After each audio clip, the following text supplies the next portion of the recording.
Assalamualaikum warahmatullahi wabarakatuh. Salam olahraga, salam sehat, tabi pun yaitu. Jumpa lagi dengan Aden Romi Channel dalam acara Ngobau, ngobrol bareng atlet Usang. Yang dulunya dia juara, saat ini ya nggak tahu, maka kita cari tahu hari ini. Jadi hari ini kita mau ngobrol tentang perjuangan, prestasi, cerita kehidupan dia setelah jadi atlet.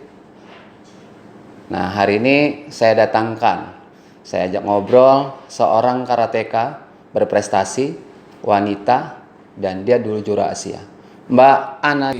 Apa kabar Mbak Ana? Baik. Alhamdulillah, akhirnya kita bisa ngobrol juga Mbak Ana. Jadi, ini kan Mbak Ana adalah dulu seorang karateka ya? Iya. Dulu karateka, pastinya kan banyak perjuangan, banyak proses latihan. Nah, apa sih yang buat Mbak Ana pengen jadi karateka gitu? Cerita istilahnya pertamanya bisa mau jadi karateka itu apa karena temen, apa karena pacar, atau karena orang tua, atau memang keinginan sendiri Mbak? Saya sih dulu ikut karate itu bukan karena siapa-siapa ya, cuman karena waktu masih zaman SMP itu ada film action. Apa sih lupa saya, pokoknya Chow Yun Fat, Andy Lau segala macam lah. Terus teman-teman ini ngajakin untuk ikut latihan karate biar mirip-mirip seperti itu. Terus dari kelas 2 SMP saya ikut karate. Terus akhirnya seiring waktu teman-teman saya ngajak malah berhenti semua. Oh, jadi kayak kejebak ya? Iya. Saya juga tadinya yang cuman sekedar main-main, rupanya saya kalau mulai agak GR sedikit, saya dipantau gitu bahwa saya agak berbakat. Iya. Jadi dari situ saya bukan dipaksa ya, sudah mulai masuk rutinitas atlet. Oh iya. Emang masih junior sih saat itu saya, cuman ya sudah. Itu usia berapa itu Mbak? SMP? Itu saya 93. Berarti kisaran 12 tahunan ya? Iya, segitu. 93, terus saya ikut kejuaraan dulu, jarang banget ya kejuaraan itu event tuh. Karena terbatas banget ya, Iya, kalau paling tuh setahun paling cuma satu. Itu yang tuh dari daerah ya. Oh, itu yang resmi ya, itu resmi ya. Sedangkan event-event open turnamen tuh jarang ya dulu. Sekali. Terus juga kalau kita mau ikut kejuaraan di luar daerah, itu juga berat. Satu dulu tuh kita tuh transport segala macam masih berat lah untuk Lampung untuk ngeberangkatin. Jadi akhirnya saya ikut ya. Alhamdulillah sih kalau cuman untuk di daerah Lampung saya itu junior hampir juara 1, juara 2, juara 1, juara 2. Oh, the best-nya lah ya, the best ya. Udah seiring waktu saya SMA itu saya sudah masuk tim senior walaupun saya masih junior. Oh, dipaksakan naik gitu ya. Apa memang karena atletnya kurang atau memang enggak? Emang di situ karena ada nilai plus tadi ya, ada plus, terus juga saya kan ikutnya dulu itu kan kalau senior ikutnya berat badan. Iya. Bukan ini. Jadi saya masuk, ada beberapa, ada 3 orang kalau nggak salah yang masih junior, dipaksa jadi senior. Ya di situ mulai tahu seperti apa sih karate itu pertandingan sebenarnya ya. Iya. Mana lawan saya senior-senior yang rata-rata hampir juara nasional, SEA Games, Asian Games segala macam. Itu lawan saya tuh, karena kelas saya tuh kalau dibilang kelas neraka ya, kelas min 53 kg putih. Oh, kelas memang kelas neraka itu. Kelas neraka itu. Kelas enteng soalnya. Terus ya sudah dari situ saya mulai udah mulai rutinitas atlet, pelatda, ya seterusnya lah walaupun dengan penuh suka duka. Dulu komite ya? Komite. Oh, komite ya. Nah, terus itu jadi kan pernah jadi juara, terutama pastikan juara daerah lah. Kalau juara daerah sudah langganan lah ya, juara daerah langganan yang pastinya berangkat untuk mewakili Lampung untuk kejuaraan nasional gitu kan. Nah, Mbak kan bisa sampai di kejuaraan Asia gitu kan, pasti ada proses tuh. Mungkin dia melalui ada kejurnasnya dulu atau seleksi nasional atau apa itu Mbak? Oh iya. Dulu itu Lampung ini hampir dibilang jarang sekali juara ya, susah sekali gitu. Satu faktor kita mau ngikut kejuaraan nasional susah, udah gitu sampai pas di kejuaraannya pun kita masih harus berhubungan dengan wasit. Karena rata-rata mereka kan kalau nganggap Sumatera agak gimana gitu. Zaman dulu ya, zaman saya itu agak Sumatera pokoknya dianggap remeh gitu loh. Jadi kadang-kadang juga wasit di situ kalau misalnya sudah ada DKI, Jawa Barat, Jawa Timur, rata-rata berpihak di situ. Sama Sulawesi juga nggak salah waktu itu. Ya karena olahraga tak terukur itu ya. Terus akhirnya cuman karena senior saya itu juga pelatih saya rata-rata ya emang kompak. Terus saya itu ikut kejuaraan apa ya, lupa saya tuh di Kalimantan. Kalau saya tuh kejuaraan Matsuzaki, level nasional. itu saya di situ masuk pelatnas di Kalimantan, di Bandung sebelum saya ke Kalimantan. Itu kejuaraan KKI kalau nggak salah. Itu dari situ saya juara 1 kelas 53 kg putri.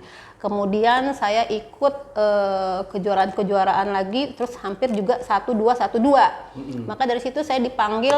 Oh, terakhir saya juara kasat. Piala kasat itu piala paling bergengsi zaman dulu ya.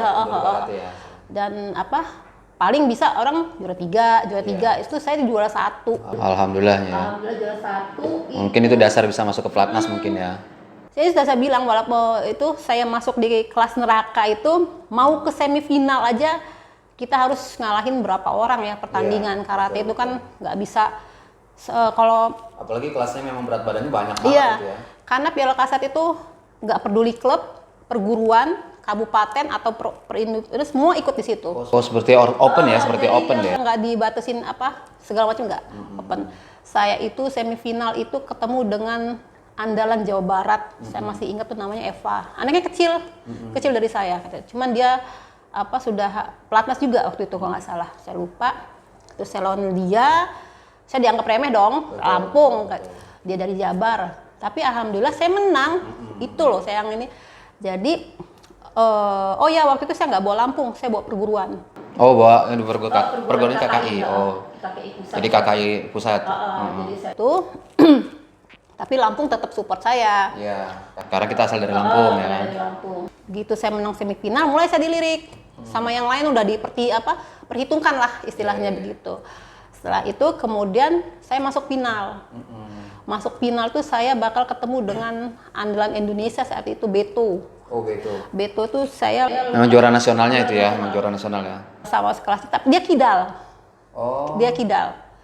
Di situ dia juga lebih pendek dari saya, cuman lebih keker dari saya karena dia gempel. Dia pendekar pendek dan kekar ya gitu kan ya. Itu Beto tuh lupa saya nama aslinya siapa, dari Sulsel. Jadi saya juga sebenarnya udah agak-agak down sih. Wajar, juara dia nasional, dia pernah pelatnas, dia begini-begini, terus hampir semua dukungan ke dia. Saya cuma ngandelin diri saya, support dari perguruan saya dan dari Lampung kan waktu itu. Jadi alhamdulillah setiap saya main saat itu ya kasat itu hampir agak diperhatikan wasit gitu. Jadi pas final itu saya ngerebutin satu. Dia pasti ngerebut. Jadi kami tuh satu terus saling ngejar gitu kan. Terus yang saya agak ini karena dia kidal sih ya. Kalau kidal kalau di karate kalau kita aduan itu kan aduan gitu tangannya. Terakhir akhirnya itu karena seluruh penonton saat itu di gor fokusnya sama di matras saya di pertandingan saya. Jadi dari 5 matras yang dipertandingkan semuanya berhenti, wasitnya nonton saya tanding. Saat itu ya di kelas saya. Jadi ini satu karena kejar-kejaran angka, satu juga itu kelas yang ini sekali. Akhirnya terakhir itu saya nggak ngandelin apa-apa tuh, cuman ngandelin tonjokan. Apa tuh kalau di karate itu? Dia kusuki. Dia kusuki. Masih ya. Karena setiap saya dia kusuki sama kami itu masuknya bareng. Jadi hampir rata-rata satu gitu ya. Kalau misalnya wasitnya nggak bisa menentukan, dianggap seri ini. Dia ini seri gitu, torimaseng kalau nggak salah lupa. Dianggap seri, selalu seperti itu karena kami hampir sama. Pukulan kecepatannya sama, cuman saya lebih tinggi, panjang tangan saya. Jadi pas udah mau detik terakhir saya ada kesempatan nengok ke belakang ke pelatih saya. Saya itu pelatih saya dari Sumut. Karena kan saya pelatnas ya. Sumut, dia cuma ngasih ini, kamu harus pancing dia. Supaya dia keluar duluan baru kamu mukul, kata dia. Jangan diadu, katanya. Kalau diadu, wasit nggak akan bisa nentuin siapa yang duluan, kata dia. Gitu. Jadi udah akhirnya saya juga udah grogi tuh, katanya namanya suasana udah panas segala macam pada stadion tuh udah berisik lah gitu karena ini. Akhirnya di detik terakhir tuh wasit pas saya seperti kata pelatih saya mancing dia masuk. Dia keluar, saya mundur. Saat itu mundur baru saya masuk, itu tidak nilai. Abis waktu. Jalan semit banget. Iya, jadi Oh jadi apa ya, itu pelatih saya itu yang laki tuh pada mau ke lapangan meluk saya nggak mau tuh, karena kan euforia banget itu kan, sampai yang dari Lampung juga ini akhirnya ya itu saya juara 1 kasat itu apa ya, baru itu. Dan berangkat ke juara Asia. Di Asia itu? Indonesia Open. Oh, Indonesia Open ya. Tapi Indonesia tuan rumahnya. Iya, Tapi sekelasnya itu Asia ya. Iya, karena itu ada Irak. Karena di waktu itu ada kejuaraan juga dunia di Jerman kalau nggak salah ya. Jadi atlet itu terbagi. Jadi itu pas di Indonesia Open itu cuman Irak, Cina, Australia, Malaysia, terus apa ya saya lupa lah. Jepang ada. Oh, Jepang ada. Iran, Irak. Tapi yang Iran, Irak nih perempuannya nggak turun. Cuman yang lakinya aja. Jadi Cina Taipei, pokoknya ada berapa? 8 kalau nggak salah. Ada 8 negara luar ya. Nah itu dapat apa itu? Juara berapa itu? Juara 2 saya. Asia juara 2 ya? Mantap itu. Nah, Mbak kan berarti kan berprestasi nih dulunya kan? Iya. Pasti ada, prestasi itu pasti ada award atau penghargaan-penghargaan yang diberikan kepada atlet berprestasi. Kalau saat ini kan banyak tuh ya, atlet berprestasi dapat award, dapat penghargaan dari pemerintah, dari pihak-pihak instansi atau apapun. Nah, dulu apa sih yang udah didapat prestasinya dan award apa yang dia berikan? Contoh andai kata kerjaan atau bonus besar atau dibeliin rumah, kendaraan. Kalau bicara penghargaan sih, kalau dulu saya cuma dapat piala ya, medali, piala, terus sama saya the best putri, apa sih penghargaan dari Siwo waktu itu. Just it. Iya, just it. Terus kemudian waktu saya Indonesia Open pulang, alhamdulillah nggak ada. Oh. Tidak ada sama sekali, cuman saya ikut waktu dapat penghargaan dari Siwo itu karena di kantor gubernur saya dapat 500.000. Zaman dulu ya. Jadi di pemerintah ada bonus, tapi bentuknya hanya bentuk materi. Tapi itu bukan hanya karena saya Indonesia Open, cuman karena ada acara apa ya semacam penghargaan yang juara berprestasi, cuman ya sebesar itu gitu saat iya. itu. Jadi saya pulang dari situ, saya tunggu teman-teman saya traktir abis duit itu. Udah traktiran aja. Jadi apa ya? Cuman karena emang saya suka karate, sudahlah saya nggak mikir dong saat itu saya mau kerja atau mau apa, saya dapat apa nih, nggak berpikir karena emang saya suka karate. Cuman ya sudah sih seperti itu aja. Nah terus sekarang saat ini kerja di dunia Di olahraga juga. Di olahraga juga ya, berarti nggak jauh-jauh dari olahraga lah ya. Nah itu kan dulu ibunya, Mbak punya anak kan? Nah apakah anaknya sekarang nurun sebagai atlet atau tidak? Gitu? Anak saya bebasin saya mau ikut apa, cuman saya arahin mereka ke olahraga ya, karena sekarang kalau olahraga kan hampir bisa lah, kalau di Lampung sudah mulai agak ada kemajuan. Jadi saya berharap juga sih anak saya berprestasi, terus dia dapat pekerjaan, pokoknya disitulah, tapi nggak mesti di situ gitu. Jadi gimana dianya aja nanti gitu.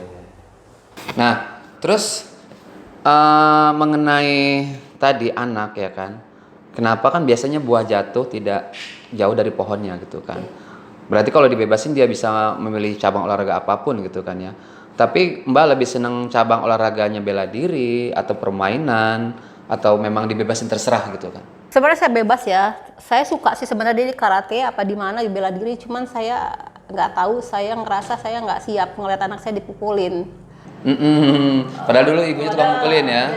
Dia dulu pernah ikut karate, cuman berapa kali di latihan terus perut dia sakit, saya langsung stop kata saya. Mungkin karena itu terlalu muda bagi dia waktu itu. Akhirnya saya stop, cuman seiring waktu dia sudah tahu gimana apa sih atlet, pada dia sekarang lagi dunia olahraga lah, udah tahu dunia olahraga. Apa sih lagi coba olahraga baru dia. Tapi bukan bela diri. Kalau kemarin dia ikut eksebisi sih ya. Itu tim dia karena ikut dia kabadi. Oh kabadi. Kabadi ya. Di? Cabur. Apa? Di PON? Di PON. Oh di PON, medali? Medali emas dia. Oh hebat. Walaupun istilahnya eksebisi, judulnya eksebisi PON ya tetap berprestasi kan, tetap pakai proses itu kan. Iya, yang penting kalau saya ya ngelihatnya tuh walaupun dia eksebisi, dia ikut bertanding. Dia tidak duduk di bangku cadangan. Betul. Berjuang ya, berjuang. Saya appreciate untuk itu gitu. Saya suatu penghargaan loh, dia bisa walaupun cuma eksebisi dia ikut, dia menang, itu saya bangga gitu. Menang itu adalah bonus, tapi kan kita ngelihat adalah perjuangan dia. Istilahnya kita dulu pernah berjuang bagaimana dapat juara seperti apa. Nah, saat ini dia juga berjuang gitu kan. Oke. Nah, terus sekarang apa masih aktif di karate, Mbak? Saya terakhir 2004 PON di Palembang, saya berhenti. Itu saya terus terang saya kecewa ya di situ. Karena di situ statusnya terlalu banyak polemik lah istilahnya. Saya di situ statusnya menang lawan tuan rumah itu Palembang. Tapi di saat itu semua orang tidak memperhatikan. Sedangkan saya kebingungan sendiri di lapangan, statusnya sudah menang gitu, 1 angka. Tapi di papan poin kami seri. Jadi saya lagi ngebalik ke arah pelatih, saya nunjukin saya menang gitu. Maksud saya, mana nilai saya 1, nggak ada, cuman nggak ada yang merhatiin. Akhirnya karena waktu habis kami seri. Itu saya masih protes itu. Cuman nggak dihindari, terus akhirnya dilanjutkan. Yang penting itu penambahan uang, nggak penambahan waktu, cuman harus siapa duluan yang masuk. Saya lagi bingung gitu loh. Sama-sama mukul, cuman dilihat wasit tuan rumah yang masuk, diputuskan yang menang. Oh, ketemu Sumsel. Ketemu Sumsel. Saya ke belakang, ke pelatih, saya protes. Gitu. Saat itu kita ada bukti handycam loh. Di situ diliatin, akhirnya kita protes ke Dewan Wasit, ditentukan di situ. Palembang itu mau mau mengakui saya menang, atau dia tanding ulang. Dua-duanya tidak mau. Dia mau jalan terus aja ya. Gitu. Terus akhirnya saya yang harus ngalah gitu loh. Korbannya. Jadi saya yang gitu. Jadi yang kecewa saya, cuman sudahlah, udah bukan rezeki saya ini. Nah dari situ saya agak kecewa dari karate, tapi ya karena saya suka ya sudahlah, biarin aja. Tapi sampai sekarang masih karate memang nggak bisa dilupakan lah ya, istilahnya memang jalan hidup ya. Nah terus gimana tanggapannya Mbak tentang prestasi karate saat ini lah, khususnya karate Lampung gitu kan? Karena kemarin itu kan di PON 2016 saya lihat karate Lampung medali emas 1. Terus itu di PON 2020 kemarin 2020 atau 2021 yang dilaksanakan di Papua itu dapat 1 emas, 2 perunggu ya. 2 perunggu. Nah, berarti kan apakah ada kenaikan signifikan atau memang stuck seperti itu satu? Apa lebih baik dari yang lalu-lalu gitu? Saya nggak terlalu ngikutin proses karate sekarang sih ya, cuman saya hanya tahu, saya melihat seperti itu. Tapi kalau menurut saya ada kemajuan sih di karate ya, ada kemajuan terus. Tapi kalau saya bilang, kalau mau ngomongnya itu karate sekarang sama karate zaman dulu kan beda nih. Kalau dulu itu emang bener-bener murni.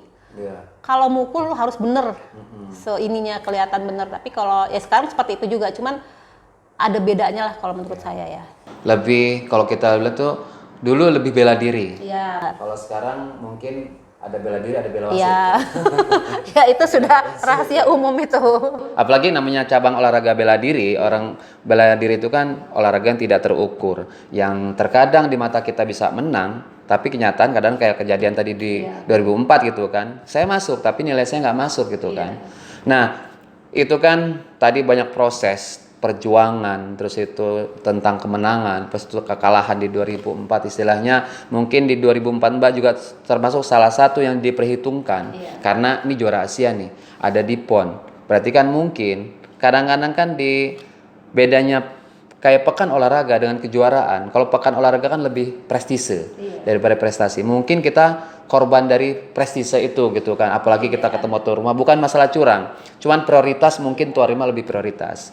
Nah, mungkin ada pesan untuk yaitu atlet-atlet pejuang prestasi saat ini tentang bagaimana supaya kita bisa berprestasi, tetap konsisten, terus itu berjuang seperti apa gitu Mbak? Kalau saya pesan saya tuh untuk atlet-atlet sekarang, untuk cabang olahraga apapun ya, kalau kita yakin di satu cabang olahraga, ya kita yakinin. Terus kita murni latihan emang untuk kita suka. Terus kita emang apresiat lah sama cabur itu, gitu loh. Tapi kalau kita ragu atau kita hanya cari uang atau apa di situ, ya cuma seperti itulah hasilnya. Jadi kelihatan mana yang dia emang benar sama enggak, kelihatan dari hasilnya. Ini terus berjuang aja ya. Berjuang berarti. Oke Mbak, mungkin itu kita sudah banyak obrolan tentang ini. Makasih banget istilahnya waktunya. Semoga bermanfaat untuk yaitu sahabat-sahabat perjuang prestasi. Moga-moga olahraga kita memaju, khususnya Lampung lebih meningkat lagi nanti di peringkat di PON yang kemarin dari 15 di 2016 ke ke-10 di 2020, moga-moga di PON 2025 kita bisa naik lagi dengan prestasi pokoknya ya. Oke, sahabat Yai Atu, sahabat Aden Channel, sampai di sini obrolan kita. Tetap berusaha, berjuang dan berdoa. Salam olahraga. Assalamualaikum warahmatullahi wabarakatuh. Terima kasih, Mbak.